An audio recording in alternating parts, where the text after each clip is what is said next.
thank Premier Palaszczuk and other ministers and members of the Queensland Police Force and emergency response agencies for providing us with a very helpful briefing this afternoon on a very concerning situation here in Queensland, but not just in Queensland.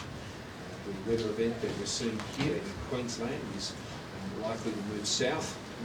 We're already seeing that in northern New South Wales, and elements of this weather event are expected to return to parts of southern New South Wales as the week progresses. So this is a serious natural weather event, and this is a serious natural flooding event that we're seeing impact right throughout, everywhere from Bundaberg to the border, and all the way out to Toowoomba, particularly in places like Nimby. This is a very serious situation. And the key message that we have is it's important for people to keep safe and to remain in place where they haven't been ordered to evacuate. This is incredibly important. People should not be driving around and looking at this event and sightseeing on those things. What we need people to do is remain at home in a place of shelter unless they've been ordered to evacuate to one of the many shelter centres that have been established by the Queensland Government. If it's flooded, forget it. This is a constant message that is given by governments all around the country during these flood events. Not just for your own safety, but for the safety of those who will have to go in and assist if you get yourself into trouble. So for the sake of those incredible volunteers and the many other professional response agencies that are out there, keeping people safe as best as they possibly can.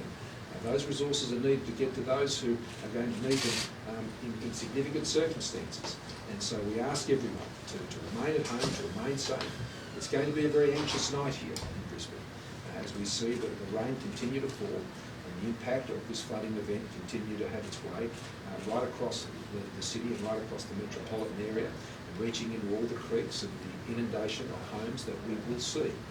But what I want to assure everyone of is what we also worked on today is the planning for the recovery has already begun, and the resources and the support that will be necessary to ensure the clean-up can get underway. I commend the Queensland Government for the work they're doing with the councils in a proactive way to put them on the right footing to be able to get in there as soon as the weather event moves on and people are able to get out there and start cleaning up again, that they'll work hand in glove together with the state government, the local government. The federal government will be supporting also wherever we're requested to do so.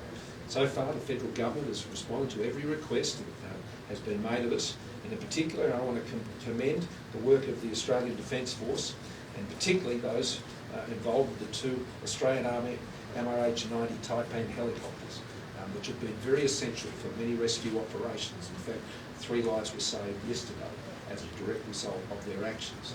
But as we think of that, we think of the 6 lives that have already been lost, and we extend our sympathies to the families of those who have lost loved ones in this terrible flood.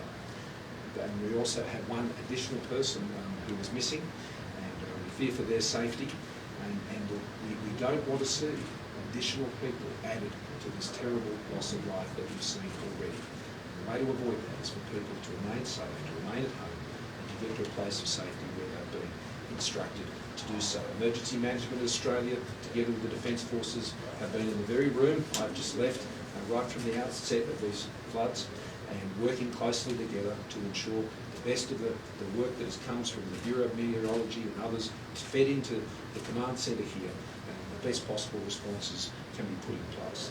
But I do appreciate the Premier opening up that briefing to me today. It's important for us to understand how we can further help. We'll be looking to see how we can help, not just in the immediate effects of these floods. I'll ask Minister McKenzie to go through the payments that we've already authorised. We will be moving into providing disaster recovery allowance into the affected local government areas, and when the additional local government areas are identified by the Queensland Government, and we're moving into those as well. There's already the $1,000 payment which we have activated for 2 of the local government areas. I anticipate that will also be going to those affected in other local government areas, including the City of Brisbane shortly. But then there is the recovery allowance, which relates to income support payments for those. There are so many businesses who have gone through so much through the pandemic and now to face the losses through these floods.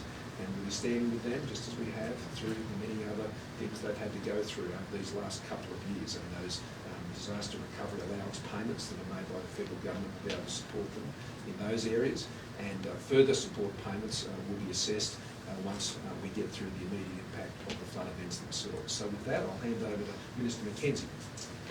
Thanks, PM. Well, it's great to be here in Brisbane, and I commend local and state governments and emergency service providers here in Queensland for their amazing response on the ground in the face of natural disasters. As the Prime Minister has said, our federal government stands with these communities and affected individuals, not just now in the immediate response period, but well into what will be a long recovery, as you know all too well. What we've been able to activate today is a disaster recovery payment, which is for those residents in Gympie and North Burnett regional councils. We are responding to requests from the Queensland Government specifically, so we expect that to be obviously expanded as the extent of this flooding event becomes more well known. But these are direct payments to individuals of $1,000 per person and $400 per child. When you go through an event like this, you may need emergency accommodation, you may need fresh food, you may need petrol, and you may not be able to access a bank, you may not be able to access your personal items to assist you to get that cash and to support your family. Those payments will be able to be applied from 1 o'clock tomorrow through Services Australia. We also have a joint announcement with Minister Mark Ryan, and that is for North Burnett and Gympie councils, and Minister Ryan and Premier Palaszczuk may have made this announcement earlier today. But there's an additional $180 per person or $900 for a family of up to 5 or more people. Again, individual payments to assist those people at this very early response time. And as the Prime Minister has already highlighted, the disaster recovery allowance will be something we'll absolutely be rolling out, particularly to Gympie and North Burnett in the first instance. That is a 13-week payment, recognising that when you do have a flood event like this, often you are cut off from being able to even get to work to earn your wage. And so we recognise that particularly for these type of events, you could be cut off for days and weeks.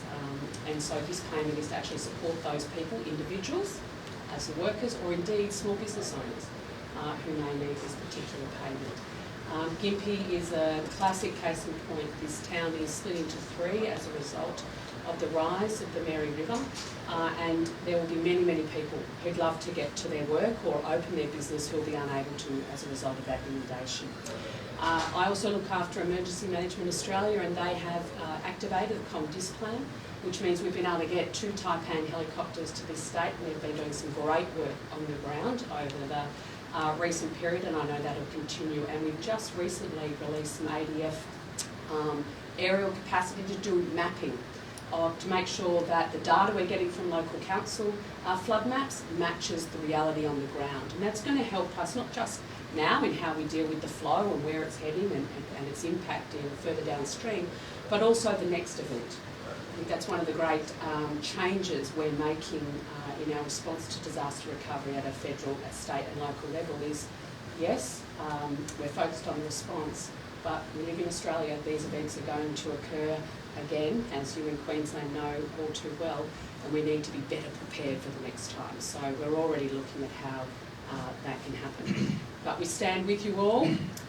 We're all around Australia amazed with the resilience of Queenslanders and how you just get up, pitch in and get on with it, no matter what nature throws at you. And I know that I speak for all Australians, and we stand with you, not just this week in the heavy rains, but in the long recovery to come. Prime Minister.